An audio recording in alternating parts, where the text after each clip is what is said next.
Assalamualaikum warahmatullahi wabarakatuh. Apa kabar sahabat Al-Fatah yang dimuliakan Allah? Semoga kita dalam keadaan sehat, dilimpahkan rezekinya dan diberikan keberkahan dunia dan akhirat. Amin ya robbal alamin.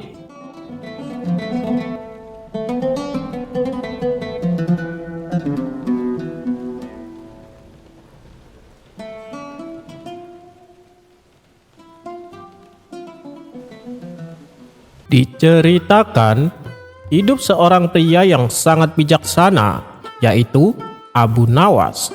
Suatu sore, ia sedang berjalan-jalan di sebuah padang rumput yang luas. Ia melihat pemandangan aneh yang membuatnya terheran-heran. Di padang rumput itu, ada sekelompok gajah yang sangat besar dan kuat. Mereka tidak berada di dalam kandang atau diikat dengan rantai besi yang tebal. Mereka hanya diikat dengan tali kecil sebesar ibu jari di kaki depan mereka. Abu Nawas merasa bingung. Gajah-gajah ini bisa saja merobohkan seluruh pohon, tetapi mereka tidak bisa melepaskan diri dari seutas tali kecil. Jelas, jika mereka mau, mereka bisa melarikan diri kapan saja. Namun mereka hanya berdiri diam tanpa berusaha sedikit pun. Abu Nawas lalu melihat seorang pelatih gajah yang sedang duduk di dekatnya. Ia mendekati pelatih itu dan bertanya, "Wahai tuan, mengapa gajah-gajah yang perkasa ini hanya berdiri diam? Mengapa mereka tidak berusaha melepaskan diri dari tali yang begitu kecil?" Pelatih itu tersenyum dan menjawab, "Wahai tuan, ketika gajah-gajah ini masih sangat kecil dan lemah, kami menggunakan tali dengan ukuran yang sama untuk mengikat mereka. Pada usia itu, tali itu sudah cukup kuat untuk menahan mereka. Mereka mencoba untuk melepaskan diri, tetapi selalu gagal. Saat mereka tumbuh besar dan jauh lebih kuat, mereka tetap percaya bahwa mereka tidak dapat melepaskan diri. Mereka percaya tali itu masih bisa menahan mereka. Jadi, mereka tidak pernah mencoba melepaskan diri. Mereka terjebak bukan karena tali, tetapi karena keyakinan yang salah." Abu Nawas tertegun mendengar penjelasan itu. Ia menyadari ada pelajaran yang sangat berharga di balik semua ini. Ia tidak bisa menyalahkan gajah-gajah itu. Mereka hanya terjebak dalam keyakinan yang salah. Kisah tentang gajah ini menyebar ke seluruh Baghdad. Suatu hari, Baginda Raja yang mendengar kisah ini memanggil Abu Nawas. Sultan tahu Abu Nawas memiliki maksud lain di balik cerita ini. "Wahai Abu Nawas," kata Sultan, "aku dengar tentang gajah-gajah itu. Aku tahu kau tidak hanya menceritakan tentang hewan. Apa pesan yang ingin kau sampaikan?" "Ampun Baginda," jawab Abu Nawas. "Kisah itu adalah cerminan dari rakyat kita. Banyak dari mereka yang hidup dalam kemiskinan dan keputusasaan. Bukan karena mereka tidak mampu, tetapi karena mereka percaya bahwa mereka tidak mampu. Mereka," lanjut Abu Nawas, "adalah seperti gajah-gajah itu. Mereka percaya mereka tidak bisa menjadi kaya. Mereka percaya mereka tidak bisa menjadi sukses. Mereka percaya kemiskinan adalah takdir mereka. Mereka sudah mencoba di masa lalu, tapi selalu gagal. Dan sekarang mereka tidak pernah lagi mencoba. Kegagalan di masa lalu," kata Abu Nawas, "adalah tali kecil yang mengikat mereka. Tali itu tidak lagi kuat untuk menahan mereka, tetapi keyakinan yang salah itulah yang membuat mereka terjebak." Baginda Raja merenung. Ia menyadari Abu Nawas benar. Banyak rakyatnya yang putus asa, bukan karena mereka bodoh atau malas, tetapi karena mereka telah kehilangan harapan. "Lalu, apa yang harus aku lakukan?" tanya Baginda Raja. Baginda tidak bisa melepaskan tali itu. Tali itu harus mereka lepaskan sendiri. Baginda hanya perlu mengajarkan mereka bahwa tali itu sudah tidak lagi kuat. Baginda hanya perlu memberikan mereka harapan, jawab Abu Nawas. Sejak saat itu, Baginda Raja tidak lagi hanya memberikan bantuan materi kepada rakyatnya. Ia mulai membangun sekolah-sekolah, ia mulai memberikan pelatihan-pelatihan, dan ia mulai memberikan kesempatan kepada rakyatnya untuk membuktikan bahwa mereka bisa. Dan rakyat yang tadinya putus asa, ini mulai berani mencoba. Mereka mulai menyadari mereka tidak terikat oleh takdir, melainkan oleh keyakinan yang salah.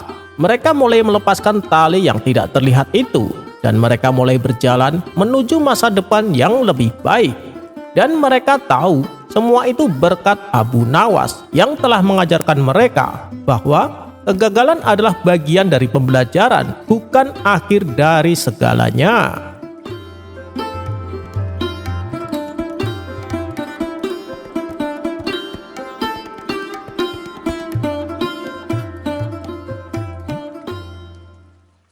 Abu Jahil yang sok cerdik menyelesaikan masalah raja.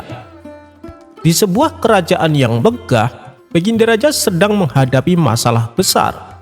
Seekor kuda kesayangan milik raja tiba-tiba enggan makan dan terlihat lesu. Para tabib istana, penasehat, hingga para ahli hewan sudah mencoba berbagai cara, tetapi kuda itu tetap tidak mau makan. Raja pun mengumumkan, barang siapa yang bisa menyembuhkan kudaku akan mendapat hadiah besar. Mendengar kabar ini, Abu Jahil yang terkenal suka sok cerdik dan iri dengan kepopuleran Abu Nawas segera maju ke hadapan raja. Dengan penuh percaya diri ia berkata, "Baginda, serahkan masalah ini kepadaku. Saya akan membuat kuda Baginda Raja sehat kembali dalam 1 hari." Raja yang sudah putus asa akhirnya memberi izin. Abu Jahil pun mendekati kuda itu dan mulai berbicara penuh gaya. "Wahai kuda kerajaan, engkau sungguh istimewa. Jika engkau ingin sehat, makanlah jerami ini, atau kau akan kujadikan lauk makan malam." Namun kuda itu tetap tidak bergeming. Abu Jahil mulai panik. Tapi karena tidak mau terlihat bodoh, ia mencari cara lain. Ia berlari ke dapur istana dan mengambil sekeranjang buah segar, lalu mencoba menyuapi kuda tersebut. Tapi tetap saja kuda itu menolak. Melihat hal ini, raja mulai mengernyitkan dahi. "Abu Jahil, apakah kau yakin bisa menyembuhkan kudaku?" Abu Jahil yang mulai ketakutan berpikir keras. Lalu tiba-tiba ia mendapat ide. Dengan suara lantang ia berkata, "Baginda, kuda ini pasti sedang terkena guna-guna. Kita harus mengusir roh jahat darinya." Maka Abu Jahil mengambil selimut dan menutupi kuda itu sepenuhnya. Lalu mulai mengucapkan mantra aneh sambil menari-nari di sekelilingnya. Para pengawal dan pejabat istana menahan tawa, sementara raja hanya mengalus janggutnya dan kebingungan. Saat itulah Abu Nawas masuk ke istana dan melihat kelakuan Abu Jahil. Ia tertawa kecil dan berkata, "Baginda, izinkan saya mencoba cara lain." Dengan tenang Abu Nawas mendekati kuda itu dan mengamati dengan seksama. Lalu ia tersenyum dan berkata, "Baginda, apakah pelana kuda ini baru diganti?" Raja berpikir sejenak lalu menjawab, "Benar, pelana baru dari kulit mahal, baru saja kupasang." Abu Nawas pun melepas pelana itu dan melihat bagian bawahnya. Ternyata ada sebuah paku kecil yang menusuk punggung kuda. Begitu paku itu dicabut, kuda itu langsung meringkik lega dan mulai makan dengan lahap. Raja terkejut sekaligus gembira. "Abu Nawas, kau memang bijaksana. Aku sangat berterima kasih." Sementara itu, Abu Jahil yang masih sibuk menari dan menggumamkan mantra baru sadar kalau kuda itu sudah sembuh. Semua orang di istana tertawa terbahak-bahak melihat kelakuannya. Abu Jahil, kau benar-benar sok cerdik. Hahaha, ujar salah satu penasihat istana. Abu Jahil pun hanya bisa tertunduk malu. Sementara Abu Nawas menerima hadiah besar dari Baginda Raja. Dari kejadian itu Abu Jahil belajar satu hal. Lebih baik menjadi cerdik sungguhan daripada hanya sok pintar.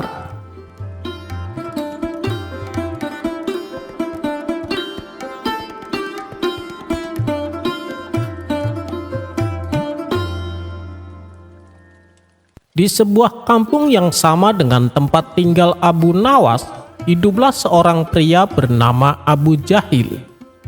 Ia adalah tetangga Abu Nawas, tetapi sifatnya bertolak belakang. Jika Abu Nawas cerdik dan penuh kebijaksanaan, Abu Jahil justru terkenal sebagai pria licik yang suka membual dan sering bertingkah aneh. Suatu hari, kampung menjadi heboh karena suara ribut dari rumah Abu Jahil.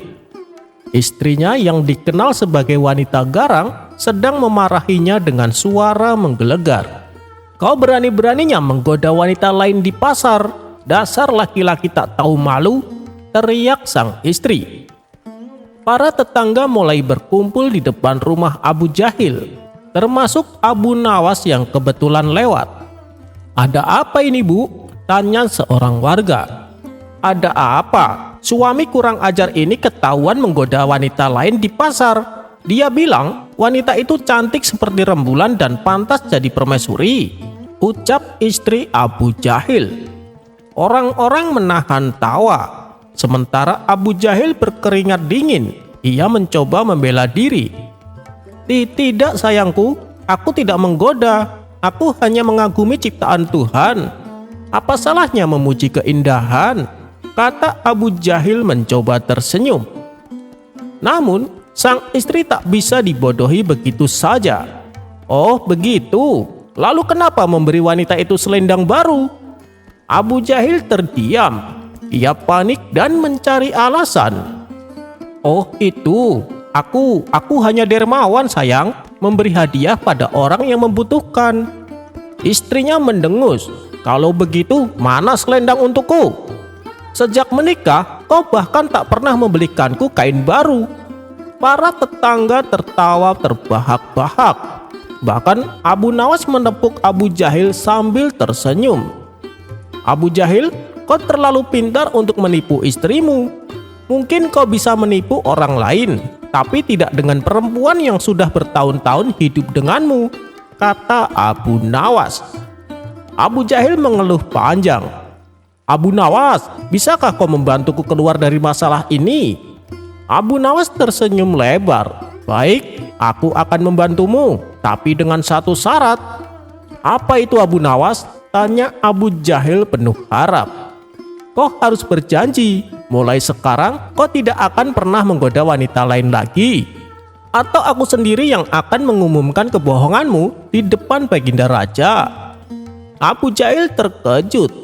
Ia tahu bahwa jika raja sampai tahu, hukumannya bisa lebih berat daripada amukan istrinya.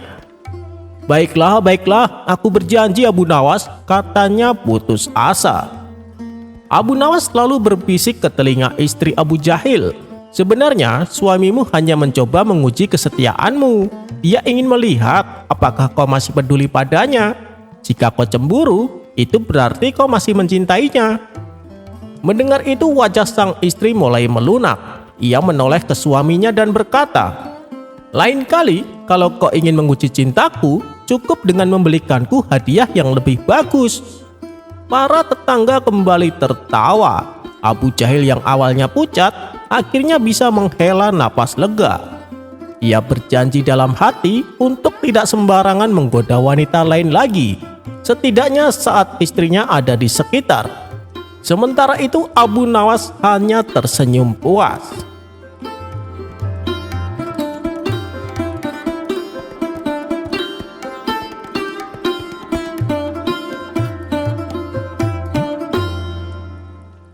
Diceritakan, Baginda Raja belusukan ke pasar-pasar dengan menyamar sebagai orang biasa. Tujuannya adalah untuk memahami kondisi yang sedang dihadapi oleh rakyatnya. Dan saat sedang berkeliling pasar, Baginda Raja melihat Abu Nawas tengah duduk di warung bersama kawan-kawannya. Masih dalam keadaan menyamar, Baginda Raja melewati di hadapan mereka. Abu Nawas yang tak menyadari kehadiran rajanya tersebut terlihat serius berbicara dengan kawan-kawannya. Harun itu tidak dapat dipercaya. Ucapannya penuh kebohongan. Jangan sampai kalian tertipu olehnya, kata Abu Nawas. Mendengar hal itu Baginda Raja sangat murka. Kurang ajar Abu Nawas, ternyata di belakang saya dia menjelek-jelekan saya, bahkan menyebut namaku tanpa gelar raja, gerutu Baginda Raja. Tapi karena tak ingin penyamarannya terbongkar, Baginda Raja menahan emosinya. Ia pun memutuskan untuk pulang ke istana. Dan keesokan harinya, Baginda Raja perintahkan beberapa pengawal untuk menangkap Abu Nawas. "Pengawal, tangkap dia. Kalau dia melawan atau protes, pukul saja," kata Baginda Raja emosi.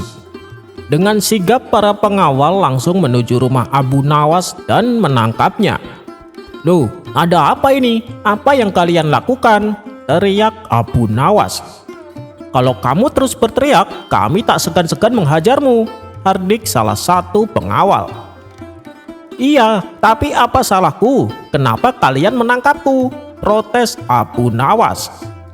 "Ini perintah raja, kamu jangan melawan," bentak pengawal istana. Mendapat perlakuan seperti itu, Abu Nawas pun hanya pasrah. Dengan tangan terikat ia digelandang ke istana dan dibawa ke hadapan Baginda Raja. "Paduka yang mulia, kenapa saya tiba-tiba ditangkap dan diperlakukan dengan kasar? Apa salah saya?" tanya Abu Nawas.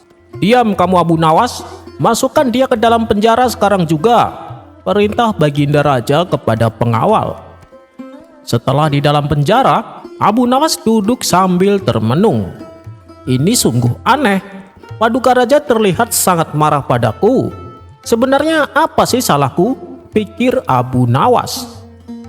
Beberapa hari kemudian, Baginda Raja kembali menyamar dan belusukan ke dalam pasar. Sesampainya di sana, ia melewati kawan-kawan Abu Nawas yang sedang duduk mengobrol. Dan tanpa sengaja, Baginda Raja mendengar pembicaraan mereka. "Hei, benar apa yang dikatakan Abu Nawas. Harun memang tidak dapat dipercaya. Ucapannya penuh dengan kebohongan. Kemarin aku beli kurma sama Harun, kata dia isinya 1 kilo. Tapi setelah aku timbang kembali, ternyata isinya kurang dari 1 kilo, kata salah satu dari mereka. "Kamunya saja yang bodoh, sudah dikasih tahu sama Abu Nawas, tapi masih saja beli kurma di situ," timpal yang lainnya. Sontak Baginda Raja kaget mendengarnya. "Oh, jadi yang dimaksud Harun oleh Abu Nawas adalah Harun penjual buah kurma. Ternyata aku telah salah sangka kepadanya," sesal Baginda Raja. Ia pun bergegas pulang ke istana untuk membebaskan Abu Nawas. "Wahai pengawal, bawa Abu Nawas ke hadapanku," perintah Baginda Raja. Ketika Abu Nawas sudah berdiri di hadapannya, Baginda Raja menyambutnya dengan senyuman. Ia berniat memberi hadiah Abu Nawas untuk menebus kesalahannya. "Wahai Abu Nawas, keledai ini aku hadiahkan kepadamu, dan ada juga sejumlah uang untuk kau bawa pulang," kata Baginda Raja. Abu Nawas sempat dibuat bingung akan sikap rajanya itu. Aneh sekali, padahal tempo hari Baginda Raja sangat marah padaku tanpa aku tahu apa kesalahanku. Dan sekarang tiba-tiba menjadi baik sekali terhadapku. Pasti ada sesuatu yang Paduka sembunyikan, ucap Abu Nawas dalam hati. Dan untuk mengetahui apa yang sebenarnya terjadi, terbesit di benak Abu Nawas akan sebuah ide. "Keledai ini untuk saya Paduka?" tanya Abu Nawas. "Iya, aku hadiahkan untukmu," jawab Baginda Raja. "Ini keledai sungguhan atau patung Paduka?" tanya Abu Nawas. "Tentu saja itu keledai sungguhan Abu Nawas," jawab Baginda Raja. Tanpa diduga, tiba-tiba Abu Nawas langsung memukul si keledai dengan keras sehingga membuatnya meringkik kesakitan. Tak berselang lama, si keledai membalas dengan menendangnya sampai membuat Abu Nawas jatuh terjungkal. Kemudian Abu Nawas berdiri dan membisikkan sesuatu ke telinga si keledai sambil mengelus-elus kepalanya. Melihat hal tersebut, Baginda Raja heran dengan tingkah Abu Nawas ini. "Wahai Abu Nawas, kenapa kau tendang keledainya?" tanya Baginda Raja. "Ampun Paduka, saya hanya ingin memastikan apakah keledai ini sungguhan atau patung." "Ternyata keledai sungguhan," jawab Abu Nawas. "Terus apa yang kau bisikan ke telinganya?" tanya Baginda Raja kembali. "Saya mengucapkan permintaan maaf Paduka." Mendengar itu, Baginda Raja terpingkal-pingkal dengan jawaban Abu Nawas. "Kamu ini ada-ada saja Abu Nawas, mana mungkin keledai mengerti dengan ucapanmu?" "Memangnya keledai tahu bahasa manusia?" kata Baginda Raja sambil terus tertawa. "Saya tidak peduli apakah keledai itu mengerti atau tidak. Tapi kodrat saya sebagai manusia, apabila melakukan kesalahan harus minta maaf, meskipun hanya kepada seekor keledai. Dan aku tidak butuh permintaan maafnya karena telah menendangku, sebab kodrat dia adalah sebagai binatang. Jadi, bila ada manusia melakukan kesalahan dan tidak meminta maaf, maka dia tak ubahnya seperti seekor binatang," tutur Abu Nawas. Seketika Baginda Raja tersadar bahwa yang disampaikan Abu Nawas menyindir perbuatan dirinya. "Saya memahami maksudmu Abu Nawas. Saya akui saya bersalah dan saya minta maaf," ucap Baginda Raja menyesal. Ia pun lalu menceritakan tentang kesalahpahaman yang ia dengar sewaktu Abu Nawas dan kawan-kawannya ngobrol di pasar. Dan Abu Nawas menerima permintaan maaf Baginda Raja.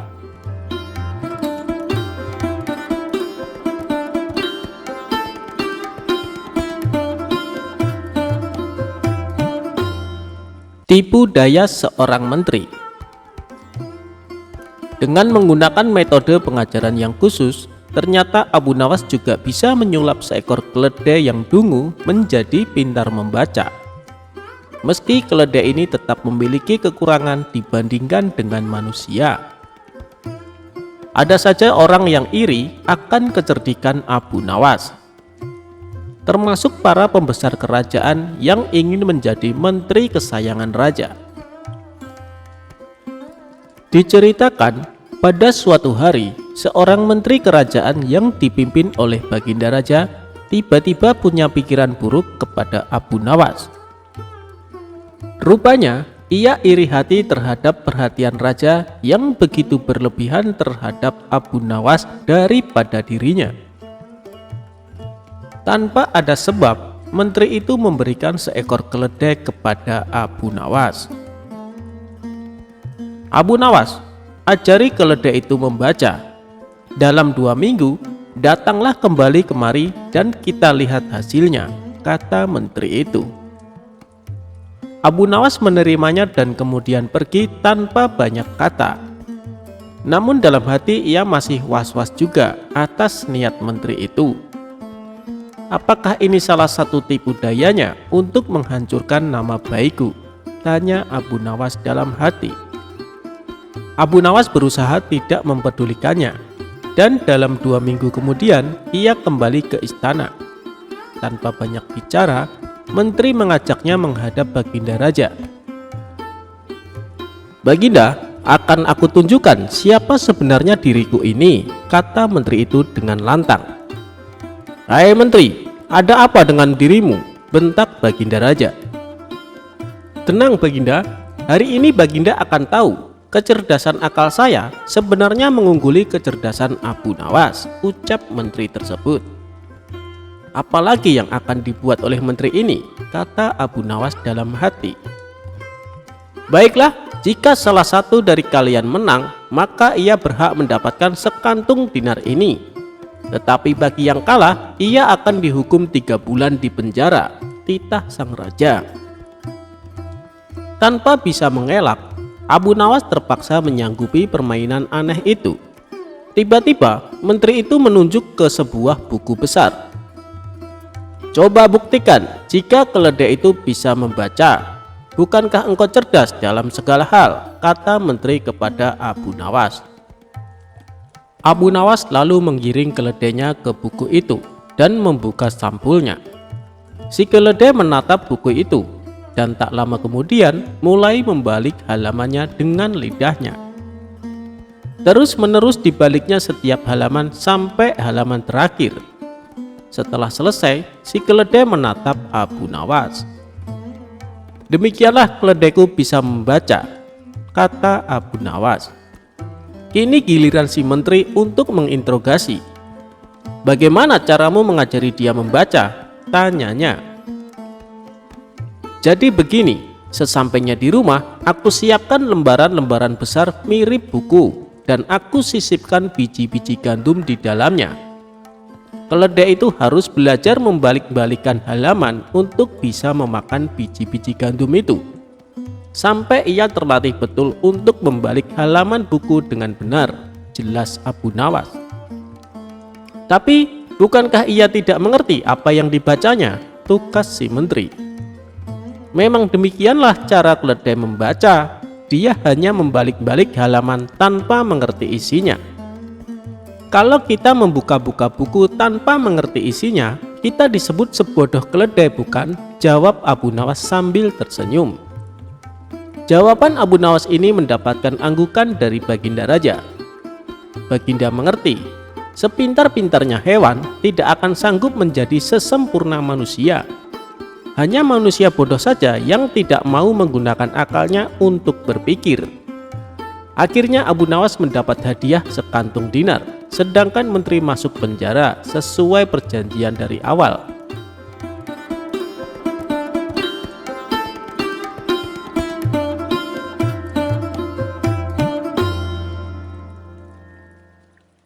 Dikisahkan Abu Nawas mempunyai tetangga seorang pemuda yang miskin.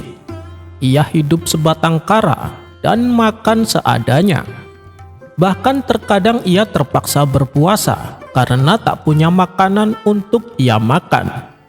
Namun keajaiban terjadi. Tiba-tiba saja ada tamu dari kampung seberang mendatangi rumah si pemuda.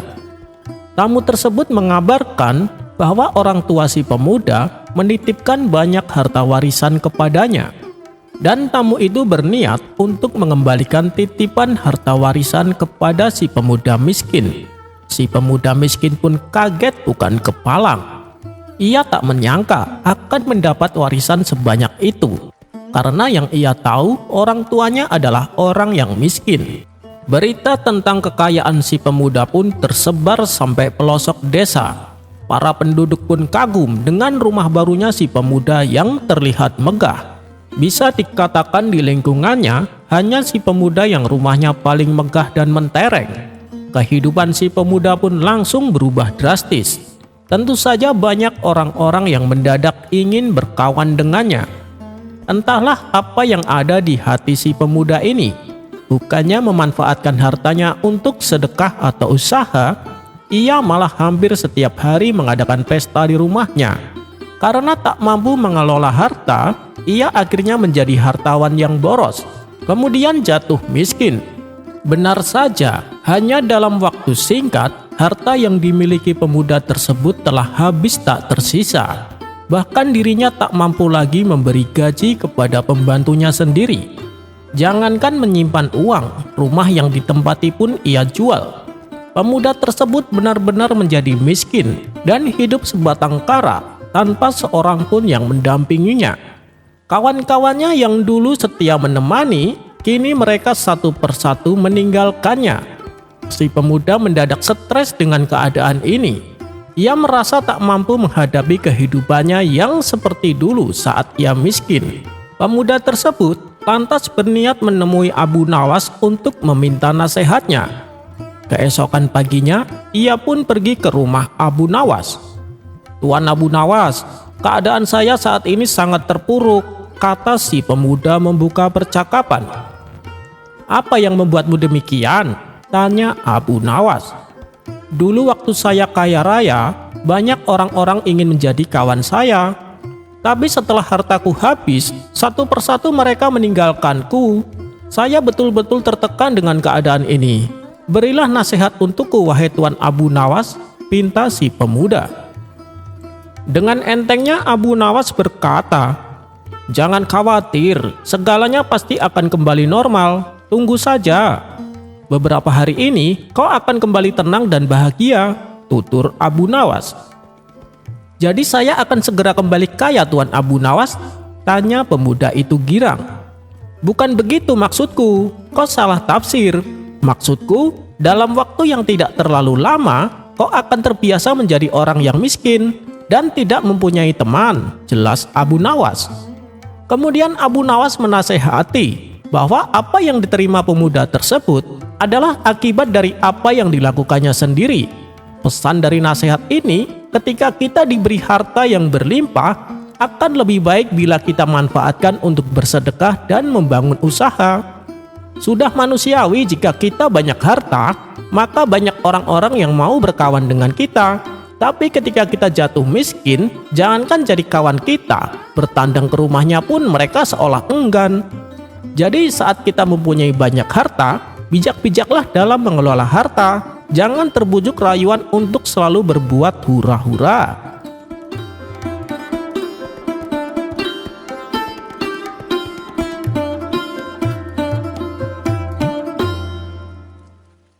Pada suatu hari yang panas di desa yang jauh dari hiruk-pikuk kota, Abu Jahil, seorang pria yang terkenal dengan sifat sombong dan keangkuhannya, datang menemui Abu Nawas dengan wajah cemas. "Abu Nawas, tolong bantu aku!" teriak Abu Jahil memasuki rumah Abu Nawas dengan langkah terburu-buru. Abu Nawas yang sedang duduk santai sambil menyeruput teh mengangkat alisnya. "Ada apa, Abu Jahil? Biasanya kamu tidak terlihat seperti ini. Apa yang membuatmu terlihat begitu panik?" tanya Abu Nawas. Abu Jahil menundukkan kepala. "Begini Abu Nawas, aku mendengar kabar malaikat maut sedang mengunjungi desa ini. Aku tak ingin mati, aku belum siap." Ia menarik napas dalam-dalam.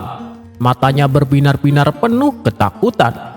"Tolong sembunyikan aku tak bisa mati sekarang," pinta Abu Jahil. Abu Nawas tertawa kecil. "Ah, kamu ini selalu saja takut mati. Kenapa kamu tak bisa menerima takdir dengan tenang seperti orang-orang bijak?" jawab Abu Nawas. Abu Jahil menatapnya tajam. "Bukan begitu Abu Nawas, aku tidak takut mati. Aku hanya belum selesai dengan rencanaku. Aku masih banyak urusan yang belum selesai. Aku ingin hidup lebih lama. Jadi tolong sembunyikan aku dari malaikat maut." Abu Nawas berpikir sejenak. Meskipun ia sering bercanda, ia tahu bahwa tak ada yang bisa menghindari takdir. Namun melihat keseriusan wajah Abu Jahil yang biasanya sombong itu, ia memutuskan untuk memberinya pelajaran sekaligus melayani permintaan yang cukup unik ini. "Baiklah," kata Abu Nawas dengan senyum lebar. "Aku tahu tempat yang sangat aman. Di tempat itu, bahkan malaikat maut pun tidak akan bisa menemukannya." Abu Jahil langsung melonjak kegirangan. "Di mana itu? Cepat beritahu aku," pinta Abu Jahil. Abu Nawas menjawab dengan penuh misteri. "Kamu harus mengikuti aku." Mereka berdua berjalan melewati desa yang terik dan akhirnya tiba di sebuah sumur tua yang sudah lama tidak digunakan. Sumur itu tampak terlupakan dengan batu-batu besar menutupinya dan air yang sudah mengering bertahun-tahun.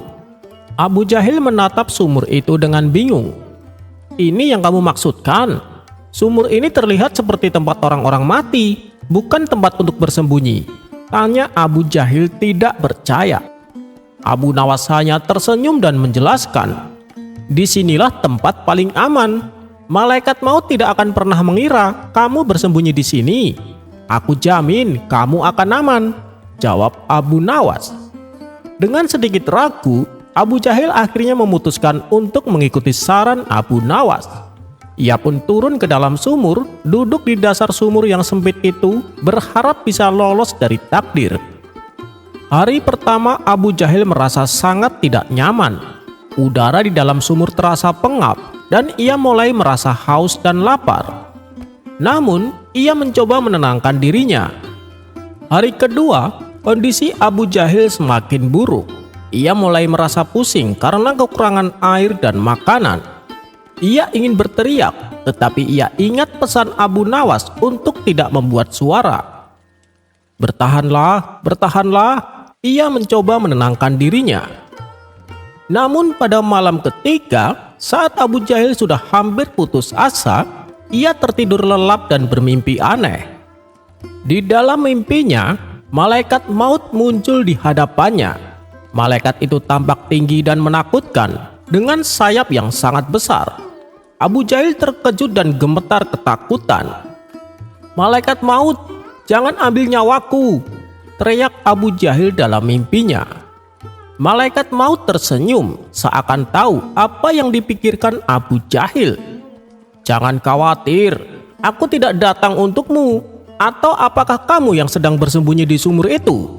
tanya malaikat maut dengan suara yang seram namun penuh dengan kebijaksanaan. Abu Jahil langsung terbangun, terengah-engah. "Abu Nawas, keluarkan aku!" teriaknya dari dalam sumur. Abu Nawas datang dan menatapnya dengan tatapan yang penuh pengertian. "Sudah selesai Abu Jahil? Kamu sudah merasa cukup aman di sumur itu?" tanyanya. Abu Jahil merasakan ketakutan yang mendalam. "Keluarkan aku sekarang, aku tidak mau mati di sini. Aku tidak tahu jika malaikat maut bisa tahu aku bersembunyi di sini." Mendengar itu Abu Nawas tertawa keras. "Tentu saja, malaikat maut tahu tempatmu. Tak ada yang bisa bersembunyi dari takdir.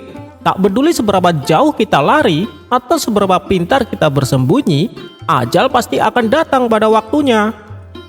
Abu Jahil terpana, merenung. "Jadi aku tidak bisa lari dari takdir ya?" ucapnya. Abu Nawas mengangguk. "Itulah yang aku katakan.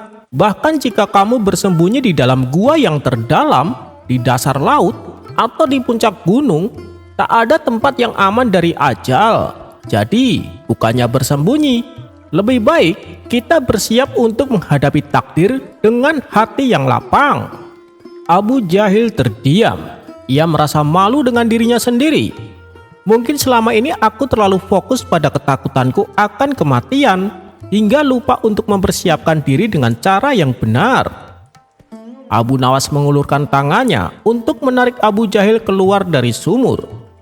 "Lihatlah teman, hidup bukan soal mencari tempat bersembunyi dari kematian, tapi soal bagaimana kita menjalani hidup dengan baik dan membuat persiapan untuk apa yang datang setelahnya." Abu Jahil mengangguk pelan.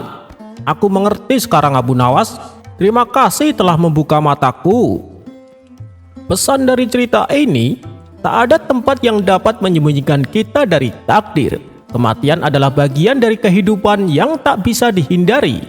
Sebaiknya kita menghadapinya dengan hati yang siap dan penuh amal baik, daripada mencari-cari cara untuk lari dari takdir. Hidup ini adalah persiapan untuk akhir yang pasti. Jadi, kita harus menjalani hidup dengan bijaksana, penuh kebajikan, dan tidak dikuasai oleh ketakutan yang berlebihan.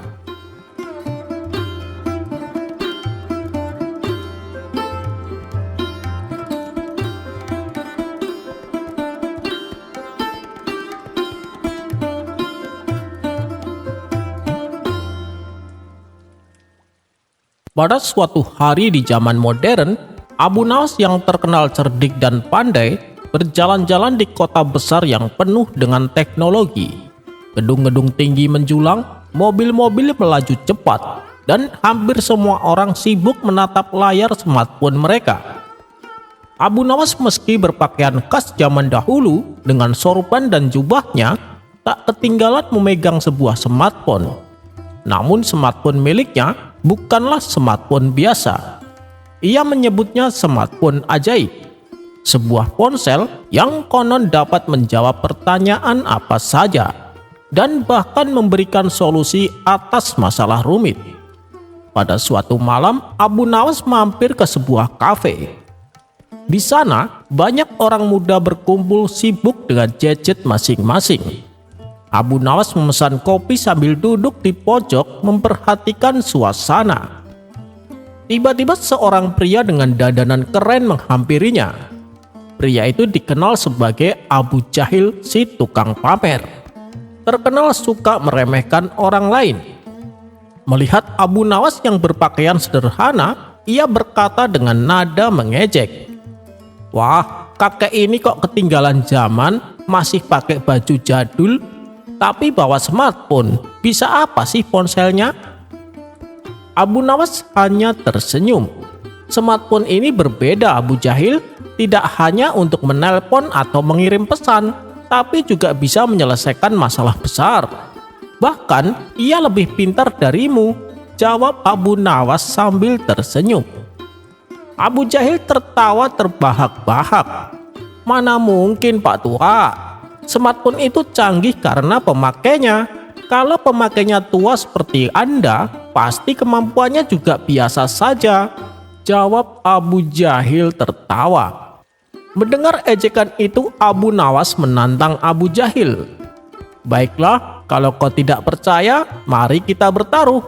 Aku akan menggunakan smartphone ini untuk menyelesaikan masalah. Jika aku menang, kau traktir semua orang di kafe ini. Jika aku kalah, aku yang akan bayar pesananmu." Abu Jahil setuju dengan penuh percaya diri. Semua orang di kafe mulai memperhatikan mereka. Kemudian Abu Jahil memberi tantangan pertama. "Baik, coba temukan dompetku yang hilang tadi pagi. Aku yakin kakek tidak mungkin tahu." Abu Nawas memegang smartphone-nya, pura-pura membuka aplikasi ajaib. Ia menutup matanya sejenak lalu berkata, "Dompetmu ada di saku jaket birumu yang tergantung di kursi rumahmu." Mendengar itu Abu Jahil terkejut. "Dari mana kau tahu itu?" tanya Abu Jahil heran.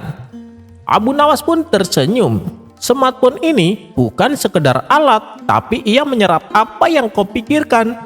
Tadi kau sendiri yang tanpa sadar membayangkan jaket birumu." Melihat itu, semua orang di kafe terkagum-kagum. Abu Jahil yang mulai panik memberikan tantangan kedua. Baik, saya mendapat pesan dari nomor tak dikenal di ponselku. Coba balas pesannya. Tapi kau harus tahu apa maksud pesan tersebut." Abu Nawas kemudian membaca pesan itu yang berbunyi, "Aku sedang di depan pintu." Ia pun tersenyum, lalu membalas pesan itu dengan kalimat, "Silahkan masuk, pintunya tidak terkunci."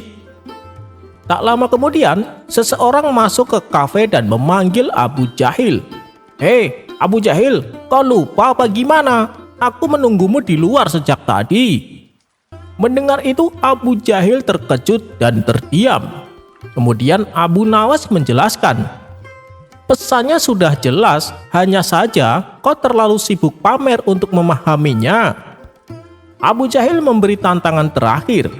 "Kalau memang smartphone-mu ajaib, bisakah kau membuat semua orang di kafe ini tertawa tanpa berkata apapun?" Abu Nawas mengangguk. Ia membuka aplikasi kamera di smartphone-nya, lalu diam-diam memotret wajah Abu Jahil yang sedang panik. Ia mengeditnya sedikit dengan efek lucu, lalu mengirimkannya ke layar besar kafe melalui koneksi Wi-Fi. Dalam sekejap, semua orang tertawa terbahak-bahak melihat wajah Abu Jahil yang terlihat konyol di layar besar. Abu Jahil merasa malu, tapi ia tak bisa menyangkal kecerdikan Abu Nawas. Dan akhirnya ia menepati janjinya untuk mentraktir semua orang di kafe. Setelah semua selesai, Abu Nawas kembali duduk tenang dengan kopi di tangannya. Lalu seseorang bertanya kepadanya, "Wahai Abu Nawas, apakah smartphone-mu benar-benar ajaib?" Abu Nawas tertawa kecil. "Tidak ada yang namanya smartphone ajaib. Yang ada hanya pikiran yang jernih dan kecerdasan yang diasah. Teknologi itu hanyalah alat. Kalau kau tahu caranya, alat sederhana pun bisa menjadi ajaib." Semua orang di kafe mengangguk kagum. Dan malam itu, Abu Nawas meninggalkan kesan mendalam dengan kebijaksanaannya.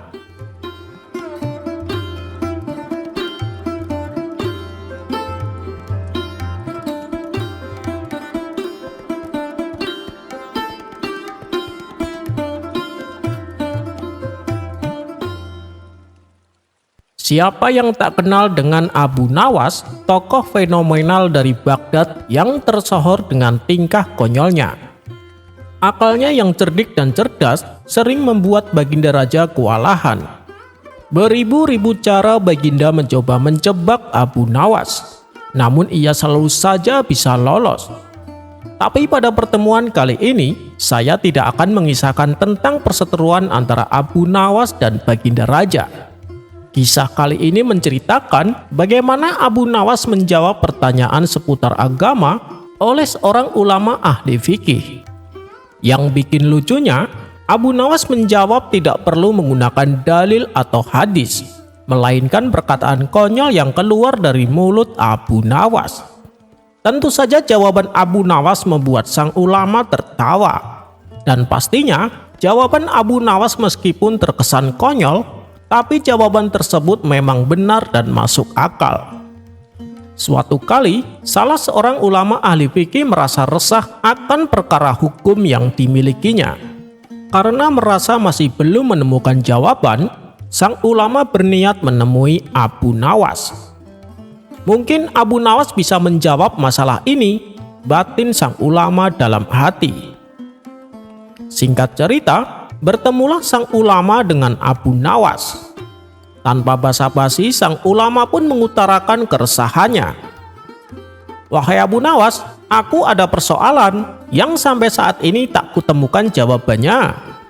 Aku membutuhkan pertolonganmu. Aku ingin mendengar apa pendapatmu. Semoga engkau mendapatkan balasan dari Allah atas kebaikanmu," kata sang ulama membuka percakapan. "Keresahan apa yang kau hadapi? Katakan saja padaku," timpal Abu Nawas. "Begini Abu Nawas, menurutmu mana yang lebih utama? Berjalan di depan iring-iringan jenazah atau di belakangnya?"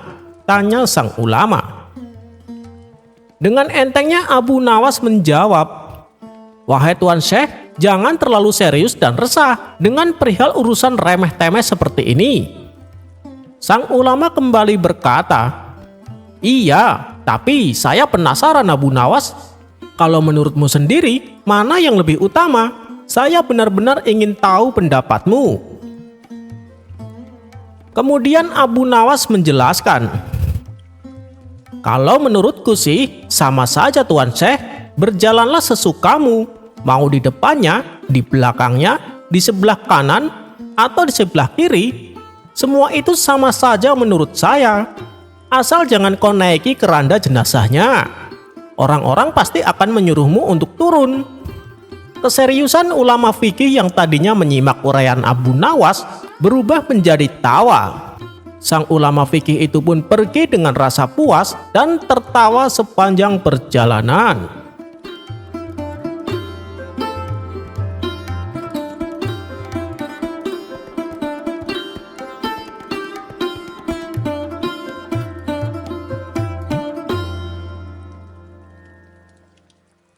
Hampir seluruh penduduk Baghdad mengetahui siapa itu Abu Nawas, seorang sufi jenaka yang penuh dengan nasihat-nasihat konyol.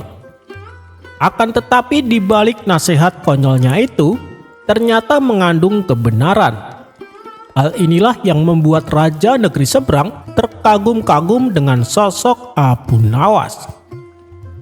Hingga pada suatu hari, raja tersebut bertamu ke istana Baginda Raja Harun. Ia menyatakan keinginannya supaya dipertemukan dengan Abu Nawas. "Ada perlu apa dengan Abu Nawas?" tanya Raja Harun. "Saya ingin tahu, apakah Abu Nawas benar-benar sebijak yang diceritakan orang-orang?" jawab tamunya yang juga seorang raja. Mendengar keinginan tamunya itu, Raja Harun pun segera perintahkan beberapa pengawal untuk mengundang Abu Nawas datang ke istana. Singkat cerita, datanglah Abu Nawas dan menghadap Baginda Raja. "Wahai Abu Nawas, tamu saya ini seorang raja dari negeri seberang. Katanya beliau ingin bertemu denganmu," kata Baginda Raja. "Siap Paduka yang mulia, kiranya ada kepentingan apa wahai Paduka?" tanya Abu Nawas. Kemudian raja negeri seberang itu berkata, "Wahai Abu Nawas, aku ingin menguji kecerdasanmu. Berikan padaku nasihat yang terbaik dalam 3 kata saja, pinta raja tersebut. Abu Nawas merenung sejenak, ia pun kemudian menjawab, nasihat 3 kata saya adalah jangan mendengarkan nasihat. Raja itu pun terkejut dan bertanya, apa maksudmu Abu Nawas? Coba jelaskan padaku. Lalu Abu Nawas menjelaskan, wahai raja, ketika Anda menerima nasihat, Anda harus memutuskan suatu masalah dengan baik dan bijak. Tapi jika Anda tidak mendengarkan nasihat sama sekali, Anda tidak perlu khawatir apakah harus memutuskan dengan baik atau tidak.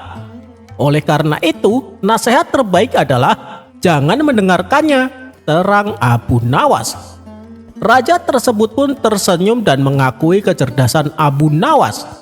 Ia melihat bahwa Abu Nawas tidak hanya cerdik, tetapi juga memiliki pemahaman mendalam tentang kebijaksanaan. Cerita ini menggambarkan kecerdikan Abu Nawas dalam memberikan jawaban yang sederhana, namun dalam pada pertanyaan yang sulit. Ia menunjukkan bahwa terkadang ketidakpahaman adalah solusi terbaik dalam menghadapi masalah yang sulit.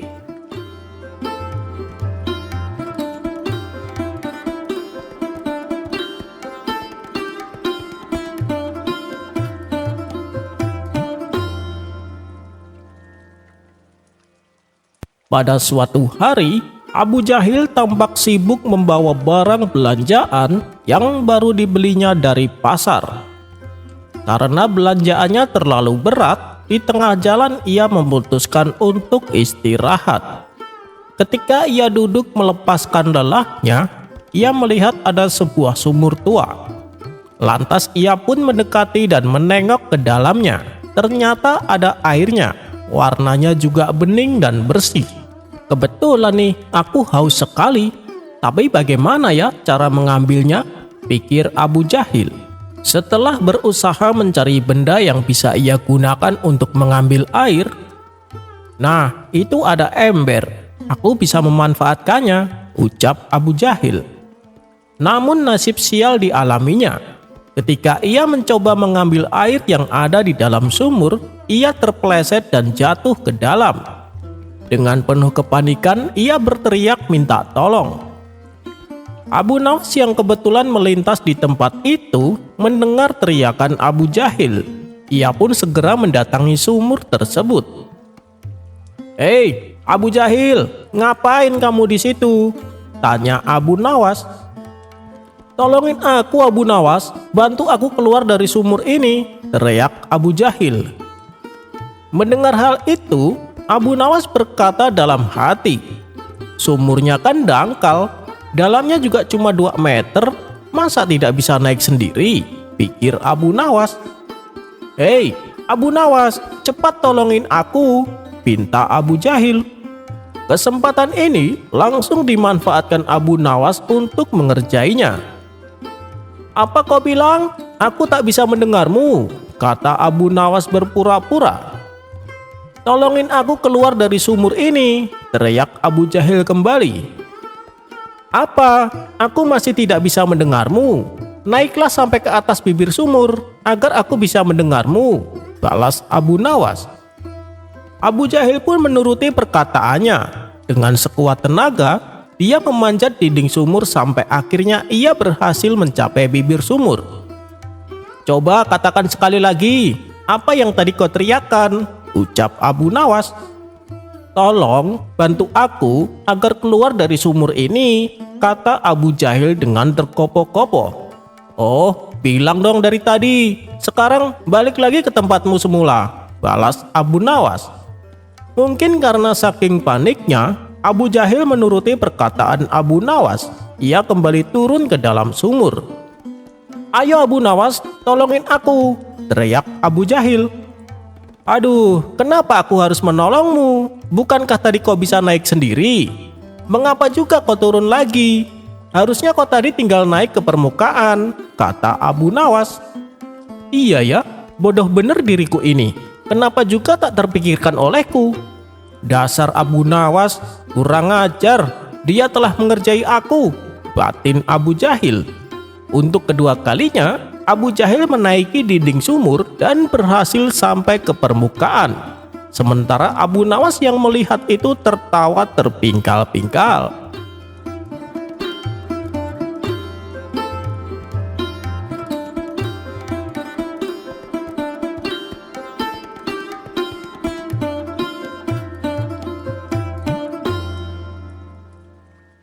Suatu hari, Abu Nawas bertemu dengan seorang penipu yang ingin menipunya. Penipu itu berkata, "Wahai Abu Nawas, aku memiliki sebotol minyak ajaib yang bisa mengubah batu menjadi emas. Aku akan menjualnya padamu dengan harga yang sangat murah." Abu Nawas yang cerdik membalas, "Oh, benarkah? Bagus, jika minyak itu begitu ajaib, maka seharusnya kau sudah menjadi orang terkaya di dunia. Bagaimana mungkin kau hanya menjualnya dengan harga murah?" Penipu itu terdiam sejenak, tersadar dengan pertanyaan Abu Nawas. Ia pun pergi dengan malu. Dan Abu Nawas tertawa-tawa mengetahui bahwa ia hampir ditipu.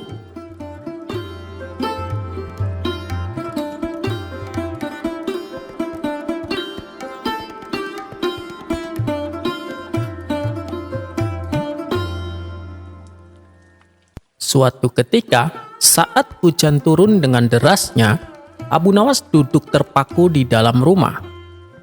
Lalu terbesit di benaknya sebuah sop yang hangat. Alangkah nikmatnya bila suasana dingin begini, aku mempunyai sop yang hangat, pikir Abu Nawas. Sedang enak-enaknya melamun, tiba-tiba terdengar pintu rumahnya diketuk. Abu Nawas pun bergegas bangkit dan membukakan pintu. Ternyata yang datang adalah Abu Jahal. "Ada perlu apa datang kemari?" tanya Abu Nawas. Dengan sedikit malu-malu, Abu Jahal menjawab, "Aku ingin bertanya sesuatu padamu," ujar Abu Jahal. "Oh, silahkan, masuklah, di luar sedang hujan," ajak Abu Nawas. Setelah Abu Jahal dipersilahkan duduk, kemudian Abu Nawas kembali berkata, "Wahai Abu Jahal, apa yang ingin kau tanyakan?" tanya Abu Nawas. "Begini Abu Nawas, suasana hari ini sangat dingin, ditambah dengan turunnya hujan. Tentu akan nikmat sekali bila memakan sop hangat. Kalau boleh, aku memintanya sepiring," pinta Abu Jahal. Mendengar hal itu, Abu Nawas terkejut. Ya Allah, ternyata Abu Jahal bisa mencium isi pikiranku. Mulai sekarang, aku harus berhati-hati bila akan melamunkan sesuatu, pikir Abu Nawas. Sebenarnya, aku berniat untuk memakannya sendiri. Tapi, berhubung kamu sudah mengetahuinya, mau tidak mau, aku harus membagikannya kepadamu, ucap Abu Nawas. Abu Jahal sontak kegirangan mendengarnya. "Terima kasih Abu Nawas," balas Abu Jahal. Abu Jahal pun sudah tak sabar menunggu untuk memakan sop hangat milik Abu Nawas. Akan tetapi, Abu Nawas malah kembali duduk dan melamun. Tentu saja tingkah Abu Nawas ini membuat Abu Jahal kebingungan. "Abu Nawas, mana sopnya? Aku sudah tidak sabar nih. Kamu malah melamun," kata Abu Jahal.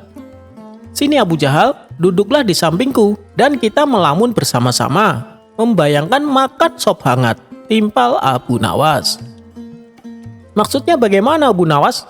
tanya Abu Jahal tak mengerti. "Sebelum kamu datang, aku sedang melamun membayangkan sop hangat. Sayangnya, aku tidak punya uang untuk membelinya. Tapi, tiba-tiba kamu datang dan meminta sop yang ada dalam lamunanku. Oleh karena itu, marilah kita melamun bersama-sama, membayangkan sop hangat yang enak dan lezat," balas Abu Nawas. Mendengar ucapan Abu Nawas, Abu Jahal langsung ngelayar pergi meninggalkan rumah Abu Nawas. "Dasar orang aneh," teriak Abu Jahal kepada Abu Nawas.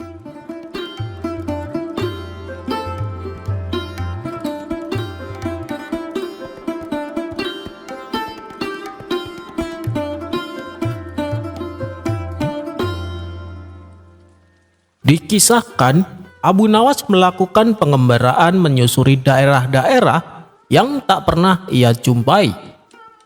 Hingga akhirnya sampailah ia di suatu kampung yang rata-rata penghuninya orang miskin. Untuk menuju kampung tersebut sangatlah sulit, karena terpisah oleh sungai yang besar yang tak ada jembatan penyeberangannya. Abu Nawas sendiri harus menyewa sebuah perahu agar bisa sampai di kampung tersebut. Melihat ada orang asing datang ke kampungnya, para penduduk menyambutnya dengan ramah. Apalagi kala itu penampilan Abu Nawas layaknya seorang ulama sufi. Dan ketika malam Abu Nawas diundang untuk mengikuti sebuah pertemuan, di mana dalam pertemuan tersebut membahas pembangunan jembatan. Abu Nawas menyarankan supaya tiap warga dimintai sumbangan. "Wahai Tuan Abu, penduduk kami rata-rata orang miskin. Untuk makan sehari-hari saja susah," kata mereka memberitahu. Mendengar itu Abu Nawas pun terdiam. Benar juga, mereka adalah penduduk miskin. Kalaupun membangun jembatan sendiri, itu juga tidak mungkin, sebab mereka tidak tahu caranya, pikir Abu Nawas. Tidak lama kemudian, muncullah ide cemerlang di otaknya. "Sebenarnya kalian tak perlu membangun jembatan. Kalian cukup membuat sungai itu menjadi dangkal," tutur Abu Nawas. "Bagaimana caranya?" tanya mereka. "Caranya sangat mudah. Kalian cukup menggali lubang di tengah sungai dan memindahkan pasirnya ke tepian. Dengan begitu, sungai akan menjadi dangkal dan kalian bisa melewatinya tanpa jembatan," jelas Abu Nawas. Warga kampung sontak tertawa mendengar usulan aneh dari Abu Nawas. Namun sang pemimpin kampung justru menanggapinya serius. Ia penasaran dengan langkah selanjutnya. "Wahai Abu Nawas, apa kamu yakin ini adalah ide yang baik?" tanya pemimpin kampung. "Tentu saja, dan ini lebih murah daripada kalian harus membangun jembatan, dan kalian tak perlu mengeluarkan uang," jawab Abu Nawas. Meskipun usulannya terdengar sedikit gila, Abu Nawas berusaha membujuk para warga supaya mau menuruti saran tersebut. Kemudian pada keesokan harinya, para warga dengan semangat mulai menggali pasir yang ada di tengah sungai. Mereka menggali dan dipindahkan ke tepian. Setelah beberapa hari berlalu, sungai tak kunjung dangkal. Bahkan ukurannya justru menjadi semakin lebar. Hal ini membuat para warga frustasi. "Bagaimana ini Abu Nawas? Usulanmu justru membuatnya semakin buruk. Lihatlah, sungainya semakin melebar dan semakin sulit untuk dilintasi," kata para warga mengeluh. "Teruskan saja pekerjaan kalian, nanti pasti akan membuahkan hasil," jawab Abu Nawas. "Lalu bagaimana dengan pasirnya? Kemana lagi harus diletakkan?" tanya mereka. "Soal pasir biar aku yang mengurus, nanti aku panggil seseorang untuk mengambilnya," jawab Abu Nawas.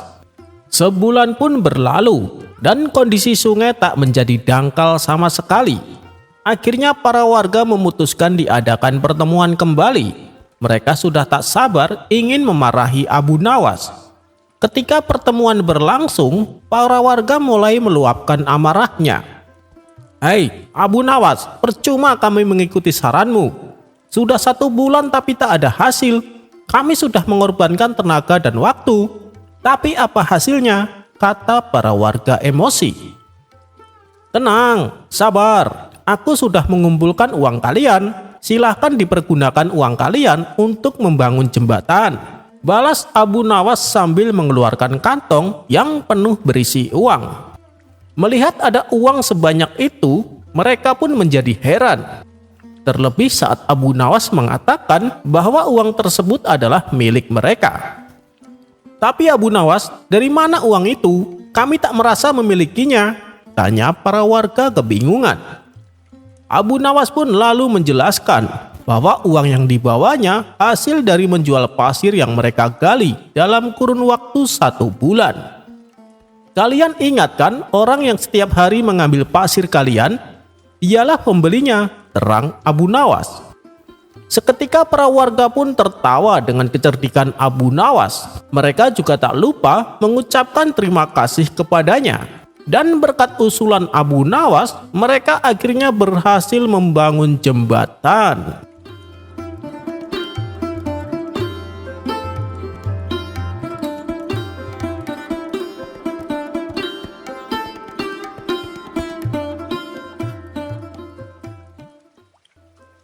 Diceritakan, hakim kota yang biasa bertugas diutus Baginda Raja keluar kota. Ia diperintahkan Baginda Raja untuk mewakili dirinya memenuhi undangan. Saat Tuan Hakim tengah berada di luar kota, ada dua kasus perkara kejahatan yang datang bersamaan.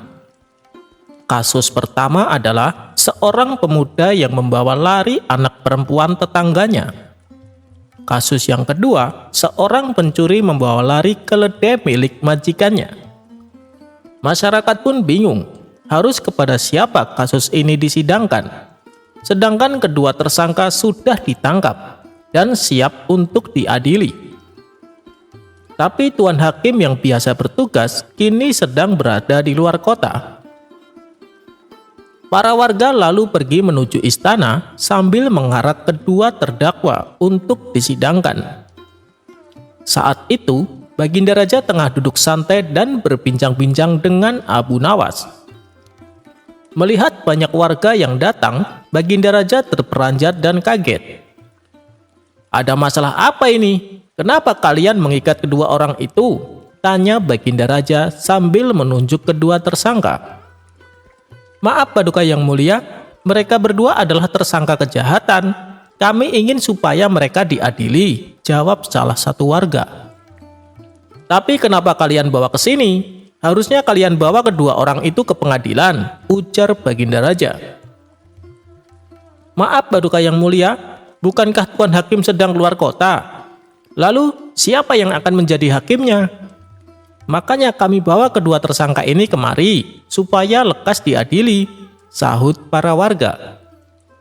Seketika Baginda Raja tersadar, ia pun meminta maaf kepada mereka. "Baiklah, perkara ini saya serahkan kepada Abu Nawas. Dia akan menjadi hakim untuk kalian, kebetulan dia sedang ada di sini. Saya yakin Abu Nawas pasti akan membuat keputusan yang adil," tutur Baginda Raja. Maka diadakanlah sidang dadakan yang bertempat di aula istana, serta disaksikan langsung oleh Baginda Raja. Sidang pertama pun dimulai. Si terdakwa dipanggil oleh Abu Nawas. "Apa kesalahanmu?" tanya Abu Nawas. "Maaf Tuan, saya telah membawa lari anak gadis tetangga Tuan," jawab si terdakwa. "Kenapa kamu melakukannya?" tanya Abu Nawas kembali. "Begini, kami berdua sama-sama saling mencintai Tuan, tapi oleh orang tuanya tidak direstui," balas si terdakwa. Abu Nawas lalu memanggil orang tua si gadis untuk diajaknya berdiskusi bersama dengan si terdakwa. Setelah diskusi selesai, Abu Nawas kemudian memutuskan bahwa si terdakwa dihukum penjara selama 2 hari. Kasus pertama pun tutup dan dianggap selesai. Kemudian dilanjutkan dengan kasus perkara berikutnya. Terdakwa kedua dipanggil oleh Abu Nawas untuk dimintai keterangan. "Kejahatan apa yang kamu lakukan?" tanya Abu Nawas. "Saya telah membawa lari keledai milik majikan saya Tuan," jawab si terdakwa. "Untuk apa kau lakukan itu?" tanya Abu Nawas lagi. "Rencananya, keledai tersebut akan saya sembelih untuk pesta bersama kawan-kawan saya," jawab si terdakwa. "Atas perbuatanmu itu, saya putuskan kamu dihukum 2 tahun penjara," kata Abu Nawas. Mendengar vonis tersebut, terdakwa kedua protes kepada Abu Nawas. "Ini tidak adil.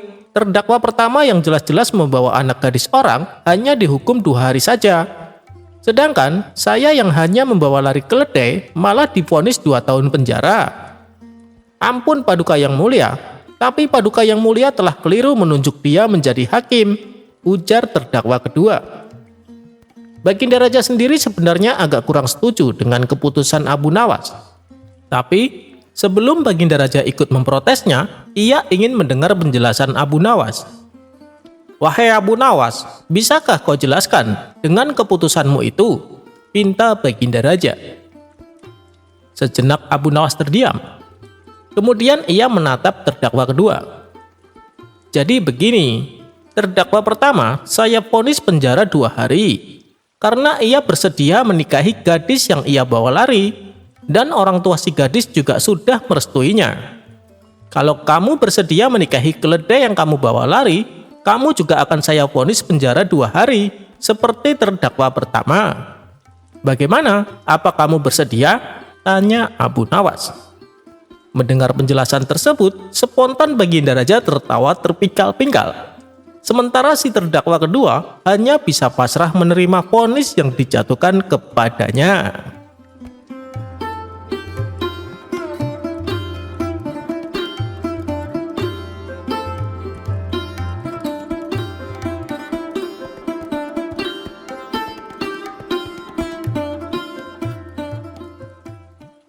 Abu Nawas, buktikan fitnah lebih kejam dari pembunuhan. Kisah Abu Nawas memang selalu bikin ketawa. Pada suatu hari, ketika sedang duduk bersama kawan-kawannya, ia kemudian memberi sebuah nasihat tentang bahaya fitnah.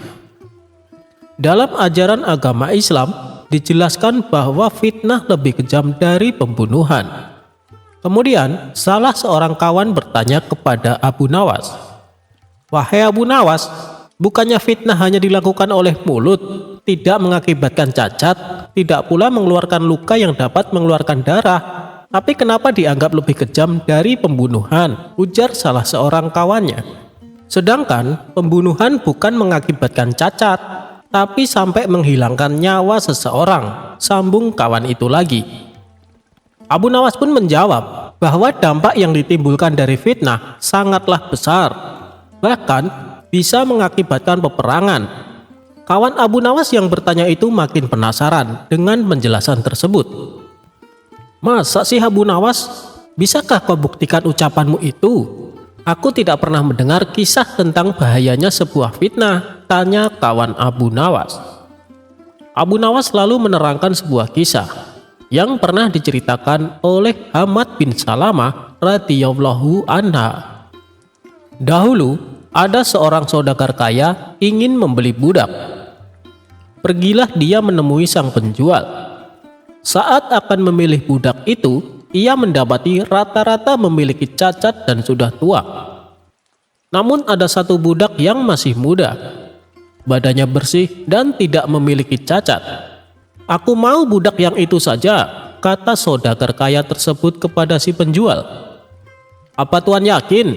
Dia memang masih muda dan tidak cacat, tapi dia adalah budak yang suka fitnah," tutur si penjual. Akan tetapi, saudagar kaya itu tidak menghiraukan himbauan dari penjual tadi. Ia tetap membeli budak tersebut. Baru beberapa hari bekerja dengan saudagar kaya itu, budak itu mulai melakukan kebiasaannya, yaitu menebar fitnah. Budak itu mendatangi istri saudagar kaya. "Sesungguhnya suamimu tidak mencintaimu. Ia hendak menikahi wanita lain dan akan menjadikanmu sebagai budak," ujar budak tersebut kepada istri saudagar kaya. Istri saudagar kaya terkejut mendengarnya. "Mana mungkin? Bagaimana kamu tahu?" tanyanya merasa penasaran. "Karena setiap kali aku diajak suamimu, ia menemui perempuan yang akan dijadikan istrinya," jawab si budak. Istri saudagar kaya itu pun terlihat gelisah. Dia terdiam sambil menahan sakit di hatinya. "Tapi jangan khawatir, aku punya solusi agar suamimu mengurungkan niatnya," kata si budak tersebut. "Katakan padaku, apa yang harus aku lakukan?" tanya istri saudagar itu. "Nanti malam saat kau akan tidur dengan suamimu, ambillah pisau. Ketika suamimu terlelap, cukurlah beberapa janggutnya.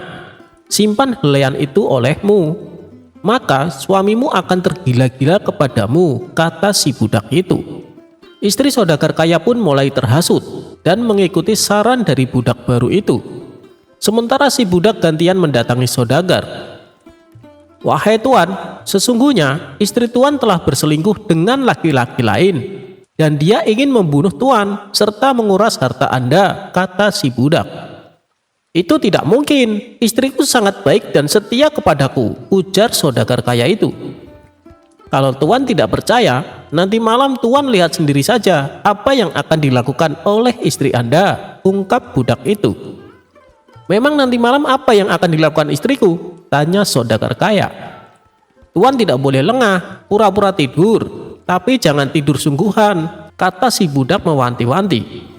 Rupanya saudagar kaya itu pun terhasut oleh omongan dari budak barunya. Malam pun tiba. Saudagar kaya mengikuti instruksi yang disarankan budaknya tersebut. Saudagar kaya itu pun pura-pura tidur. Sang istri menghampiri dengan membawa sebilah pisau. Saat istrinya akan mencukur janggut saudagar itu, ternyata saudagar mengira sang istri akan membunuhnya. Ia langsung merebut pisau itu dan menancapkannya ke tubuh sang istri. Istri saudagar pun tewas di tangannya sendiri. Kematian istrinya itu pun membuat pihak keluarga dari istrinya tidak terima. Apalagi tuduhan perselingkuhan kepada mendiang istrinya ternyata tidak terbukti. Akhirnya, pihak keluarga istri saudagar kaya itu pun membunuh saudagar tersebut. Namun, pihak keluarga dari saudagar kaya itu ternyata tidak terima juga, karena saudagar meninggal dengan cara yang keji, sehingga menyulut peperangan antara dua kubu keluarga itu, yaitu pihak keluarga istri dan pihak keluarga suami. Sedemikian kejinya perbuatan fitnah itu, karena sangatlah membahayakan, sehingga dari kisah ini kawan-kawan Abu Nawas dapat memahami bahaya dari sebuah fitnah.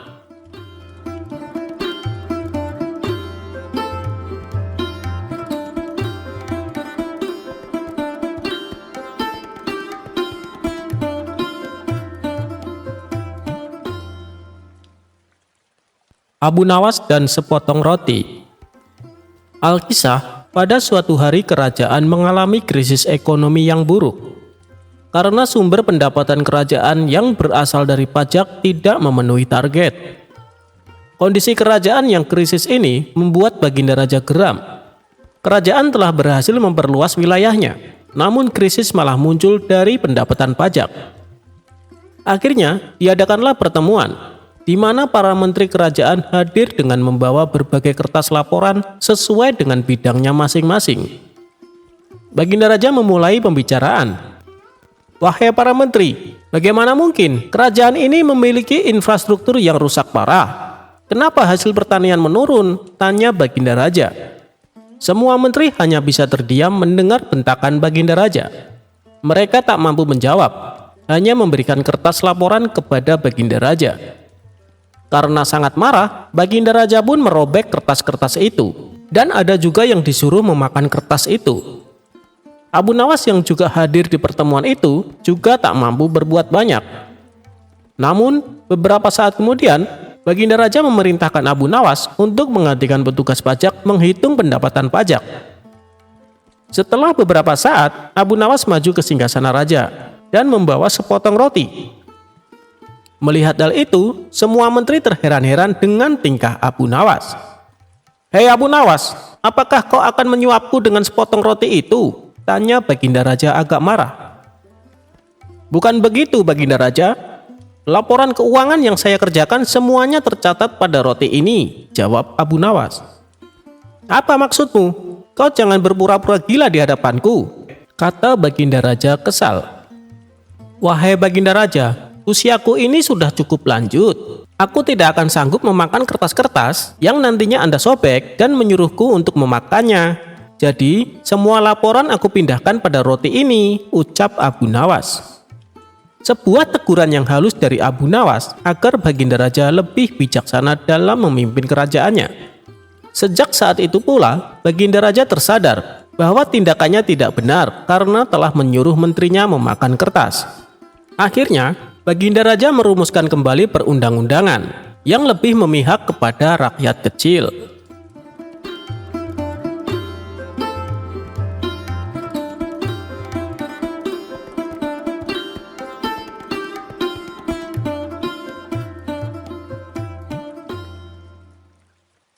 Abu Nawas korbankan seorang maling.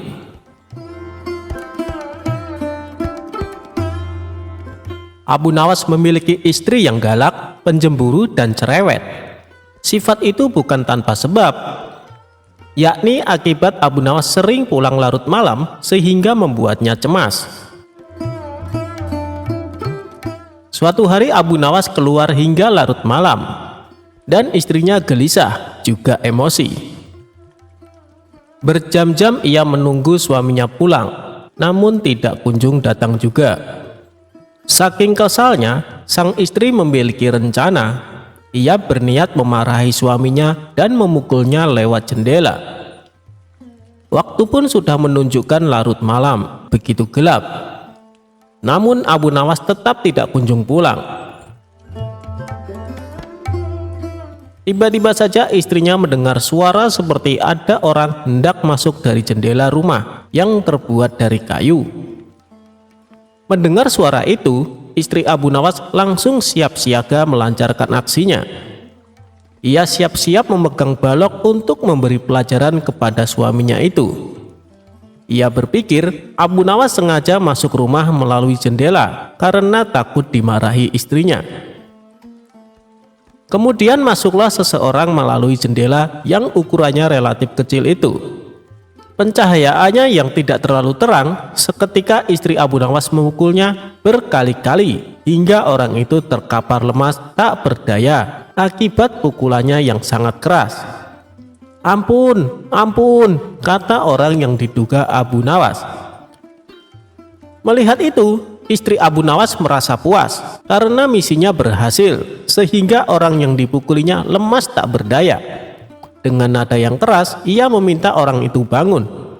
"Ayo, cepat bangun, lain kali jangan diulangi lagi dengan pulang larut malam," ucap istri Abu Nawas. Namun anehnya, orang itu juga tak kunjung bangun. Istri Abu Nawas pun penasaran dan memeriksanya.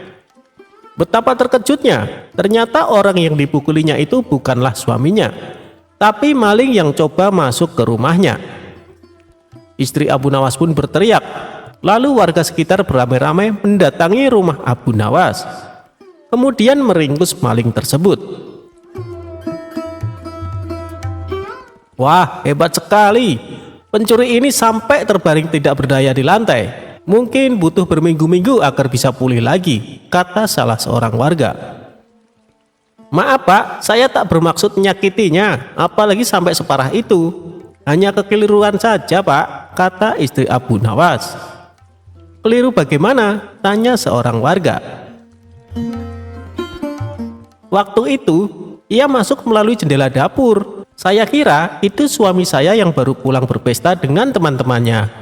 Makanya langsung saya gebuk," terang istri Abu Nawas. Kemudian tidak lama Abu Nawas pun datang, dan melihat ceritanya itu, ia merasa bersyukur sambil tersenyum kecil, karena bukan dirinya yang dipukuli istrinya. "Untung saja bukan saya yang dihajar, makanya jangan main pukul, beginilah akibatnya," pungkas Abu Nawas.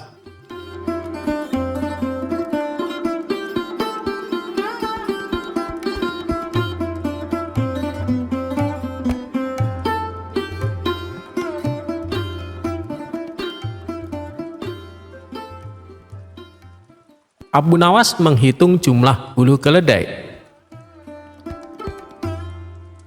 Berawal ketika Abu Nawas bertemu 3 orang bijak. Kala itu ada 3 orang yang dikenal pintar dan cerdik, namun sombong, serta suka menantang orang-orang yang setara dengannya. Mereka pun gemar berkeliling ke banyak negara. Saat itu 3 orang cerdik tersebut memasuki kampung Abu Nawas. Kemudian penduduk setempat berusaha menghalangi 3 orang itu, namun tidak tahu harus bagaimana. Akhirnya penduduk setempat melaporkan kepada Abu Nawas, karena mereka yakin Abu Nawas bisa menandinginya. Kemudian Abu Nawas setuju. Dengan senang hati ia akan mengadu kepintaran dengan 3 orang yang dikenal cerdik tersebut. Saat itu mereka adu kepintaran di sebuah lapangan, sehingga masyarakat bisa menontonnya. Satu dari 3 orang cerdik tersebut bertanya kepada Abu Nawas, "Di mana sebenarnya pusat bumi ini, wahai Abu Nawas yang bodoh?" Disebut bodoh, Abu Nawas ternyata tidak marah, justru membalasnya dengan senyum. Lalu ia menjawabnya dengan nada santai, "Tentu itu mudah, pusat bumi ada di bawah kakiku." Namun ketiga orang cerdik itu tidak terima dengan jawaban dari Abu Nawas. Mereka bertanya kembali, "Bagaimana Abu Nawas bisa tahu?" "Kalau kalian tidak percaya, ukur saja sendiri," ujar Abu Nawas. Orang pertama yang bertanya kepada Abu Nawas hanya terdiam setelah mendengar jawabannya. Selanjutnya orang kedua bertanya, "Berapa jumlah bintang yang ada di langit?" tanyanya. Ternyata pertanyaan itu hampir sama dengan yang pertama, dan sudah dipastikan Abu Nawas bisa menjawab dengan mudah. Abu Nawas pun menjawab, "Jumlah bintang-bintang yang ada di langit sama dengan jumlah bulu keledai ini. Kalau tidak percaya, silahkan Anda hitung bulu keledaiku ini. Pasti Anda akan tahu kebenarannya." Kesal mendengar jawaban Abu Nawas, orang ketiga dari kawan itu lalu mengajukan pertanyaan kepada Abu Nawas. "Anda tahu bulu keledai? Coba, berapa jumlah bulu yang ada di keledai itu?" tanya orang ketiga tersebut. Abu Nawas hanya tertawa meledek. Ia menganggap pertanyaan dari ketiga orang ini tidak kreatif karena semua pertanyaannya sama, yakni menanyakan jumlah. "Jumlah bulu ekor keledai ini sama dengan jumlah rambut yang ada di jenggotmu. Kalau tidak percaya, silahkan cabut satu persatu," ucap Abu Nawas. Sadar jika bulu jenggot dicabut satu persatu akan sakit, maka orang ketiga itu langsung terdiam dengan jawaban dari Abu Nawas. Ingin membalasnya tapi tidak tahu apa yang harus ditanyakan lagi, karena ternyata Abu Nawas lebih cerdik dari dirinya. Ketika Abu Nawas jawab pertanyaan, "Siapa pencipta Tuhan?" Kala itu di kota Baghdad tengah gempar oleh kehadiran orang asing. Persoalannya bukan pada orangnya, melainkan orang asing tersebut tidak mempercayai adanya Tuhan. Bukan hanya itu, ia juga menantang orang-orang Muslim untuk berdebat dengannya terkait keberadaan Tuhan. Kabar ini pun tersebar sampai ke telinga Baginda Raja. Karena dianggap membuat resah masyarakat, orang asing ini lalu dipanggil ke istana. "Apa tujuanmu membuat onar di negeri kami?" tanya Baginda Raja. Orang asing ini pun menjawab, "Untuk apa aku bertuhan kalau tidak bisa menjawab pertanyaanku?" Kemudian Baginda Raja bertanya kembali, "Apakah kamu tidak percaya adanya Tuhan?" Dengan tegas dan percaya diri, orang asing ini menjawab, "Tentu saja saya tidak percaya adanya Tuhan, dan saya juga tidak percaya adanya akhirat." Mendengar jawaban tersebut, Baginda Raja sempat terkejut. "Tetapi saya dan rakyatku percaya adanya Tuhan, berarti keyakinan kita berbeda, jadi jangan ganggu rakyatku." Kalau Baginda Raja percaya adanya Tuhan, bisakah Baginda menjawab 3 pertanyaanku? Pertanyaan pertama, orang Islam yakin bahwa dunia dan isinya adalah ciptaan Allah. Lalu, siapa yang menciptakan Allah? Bukankah sesuatu yang ada pasti ada penciptanya? Pertanyaan kedua, katanya di dalam surga manusia tidak akan buang air besar, sedangkan mereka makan dan minum tiap hari. Bagaimana mungkin ini bisa terjadi? Padahal segala sesuatu yang akan dimasukkan pasti akan keluar. Pertanyaan ketiga, orang Islam meyakini bahwa setan terbuat dari api. Tapi katanya setan akan disiksa dengan api neraka. Mana mungkin api bisa menyakiti api? Mendengar pertanyaan orang asing tersebut, Baginda Raja hanya terdiam. Bisa saja Baginda Raja menjawabnya berdasarkan hadis dan Al-Quran. Tetapi yang dihadapi adalah orang yang tidak percaya adanya Tuhan. Maka dijawabnya harus dengan logika. Kemudian, salah satu menterinya membisikkan kepada Baginda Raja. Menteri tersebut berkata, "Baginda, kalau soal seperti ini, serahkan saja kepada Abu Nawas. Ia pasti bisa menjawab segala pertanyaan yang diajukan orang asing ini." Maka tak lama kemudian, dipanggillah Abu Nawas ke istana. Setelah dijelaskan mengenai pertanyaan orang asing yang tidak percaya Tuhan ini, Abu Nawas pun duduk di hadapan orang asing tersebut. Abu Nawas kemudian berkata, "Silakan, apa yang ingin kau tanyakan?" Pertanyaannya pun sama, seperti pertanyaan yang diajukan kepada Baginda Raja, yakni siapa pencipta Tuhan? Mendengar pertanyaan itu, Abu Nawas kemudian berkata, "Anda pasti tahu kalau kami selaku orang Islam mengakui hanya ada satu Tuhan. Kita istilahkan saja Tuhan dengan angka 1. Sekarang gantian aku yang bertanya. Angka 3 berasal dari angka berapa?" tanya Abu Nawas.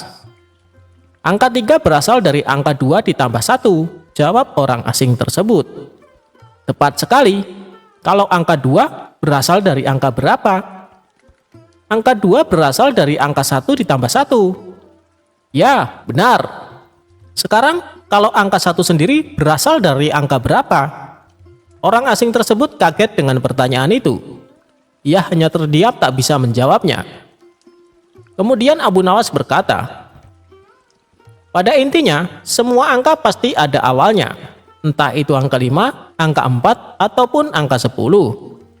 Dan angka-angka tersebut diibaratkan alam semesta ciptaan Allah. Apabila kamu bertanya siapa yang menciptakan Allah, sama halnya saya bertanya dari mana angka 1 itu ada. Kamu pasti tidak akan bisa menjawabnya." Orang asing itu pun langsung terdiam dan merenungi kata-kata Abu Nawas. "Untuk jawabanmu yang pertama masuk akal juga. Sekarang untuk pertanyaan kedua. Bagaimana mungkin manusia bisa tidak buang air besar di surga?" Abu Nawas kemudian menjawab, "Selama kamu dalam kandungan rahim ibumu, tentunya kamu makan dan minum. Karena menurut ilmu medis, seorang janin memakan sesuatu yang dimakan ibunya. Lalu, ketika kamu dalam kandungan ibumu selama 9 bulan, apakah kamu pernah buang air besar?" Untuk kedua kalinya pertanyaan itu bisa dipatahkan oleh Abu Nawas. Sekarang pertanyaan terakhir. Bagaimana mungkin api bisa menyakiti api? Sebelum pertanyaan terakhir aku jawab, ujar Abu Nawas, "Kita harus berjanji. Kamu tidak boleh marah." "Tentu saja, saya tidak akan marah," jawab orang asing tersebut. Tiba-tiba, Abu Nawas menampar pipi orang asing itu dengan sangat keras. "Hei, apa-apaan ini? Kalau tidak bisa menjawab jangan emosi dong," ujar orang asing itu. "Siapa yang emosi?" jawab Abu Nawas. "Itu tadi adalah jawaban saya." "Apakah tadi kamu merasa sakit?" "Tentu saja sakit," jawab orang tersebut.